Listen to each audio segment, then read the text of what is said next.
नमोस्तु महाराज, नमोस्तु महाराज। भौतिक सुख सुविधाओं से मिलने वाला आनंद तो क्षण भंगुर है, जिसे ही लोग सत्य मानते हैं।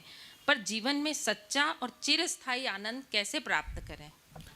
बिल्कुल ठीक कह रही हैं आप। भौतिक संसाधनों से मिलने वाला आनंद क्षण भंगुर, और लोग उसके ही पीछे भागते हैं, क्योंकि उन्हें उसी आनंद की अनुभूति।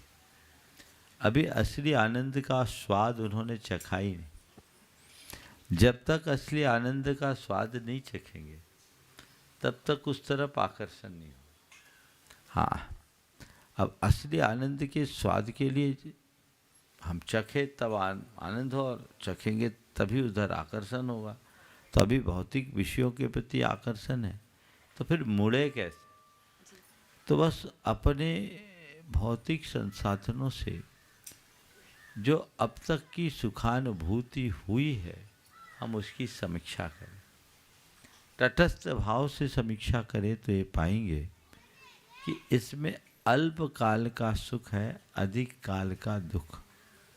जिसे हम सुख मानते हैं वो सुख नहीं, अपितु हमारी तृष्णा और आकुलता को और अधिक बढ़ाने वाला। ये अनुभूति जिस पल मन में होगी, उसी पल व्यक्ति की मनोवृत्ति बदलेगी, और फिर उसे लगेगा कि अध्यात्म का अर्थ क्या है। मैं उदाहरण के लिए एक बात कहता हूँ। एक व्यक्ति को बहुत जोर की प्यास लगी, तकलीफ है, दुख है, और किसी ने जा करके उसे ठंडाई पिलाया। ठंडाई पीते ही सुख मिलेगा कि नहीं मिलेगा? मिलेगा। वो सुख किससे मिला? ठंडाई पीने से। तो ठंडाई पीने से मिला तो एक गिलास ठंडाई पी लिया, दूसरी गिलास और पी लो, फिर तीसरी गिलास और पी लो, फिर चौथी गिलास और पी लो, तो क्या होगा? दिमाग गर्म हो जाएगा। कोई ऐसा ऑफर करे तो। लोगों को ये समझना चाहिए कि जो मुझे सुख मिला है वो ठंडाई पीने से नहीं मिला, प्यास की वेदना के प्रतिकार से मिला। तो ठंडाई का सुख पाने के लिए हमें प्यास के दुख को बुलाना पहले जरूरी है। जिसको प्यास नहीं है उसे कोई कहे ठंडाई पी लो, मेवा मिष्टान, मेवा मिश्री मिश्रित ठंडाई है, लो, लेना चाहेंगे क्या? नहीं, मुझे नहीं चाहिए। तो ऐसे हर भौतिक वस्तु से जो सुख प्राप्त होता है, वो सुख न होकर सुखाभास होता है, वेदना का प्रतिकारी है। और उसके उपरांत कदाचित एक चीज हो गई, आपने प्यास के कारण पी लिया ठंडाई, अच्छा लगा, अब क्या होगा? दूसरी इच्छा प्रकट होगी, कुछ खाने की इच्छा होगी। खाने को मिल गया तो और अच्छा खाने की इच्छा होगी। भरपेट खा लिया, फिर सुस्ताने की इच्छा होगी। ये चलता रहेगा ना।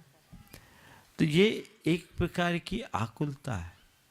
इच्छा पूर्ति से उत्पन्न सुख केवल दुख का प्रतिकार है, और इच्छा मुक्ति से उत्पन्न सुख सुख का आविर्भाव है। असली सुख वो है जहाँ इच्छा पूर्ति नहीं, इच्छा मुक्ति। एक आदमी को भोजन कर रहा है, 2 लड्डू उसके थाली में, 2 उसने खा लिए, और पड़ोसी की थाली पर नजर गड़ाए। और एक व्यक्ति जिसे खाने की कोई इच्छा भी नहीं है और खाने को भी नहीं है, बोलो भूखा कौन है? पहले वाला या बाद वाला? तो जितनी इच्छा उतनी भूख, और जितनी भूख उतना दुख।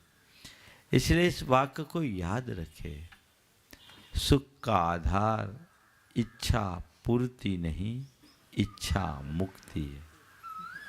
हम अपनी इच्छाओं को नियंत्रित करें, इच्छा मुक्ति की ओर बढ़े, जिससे जीवन बेहतर बन सके।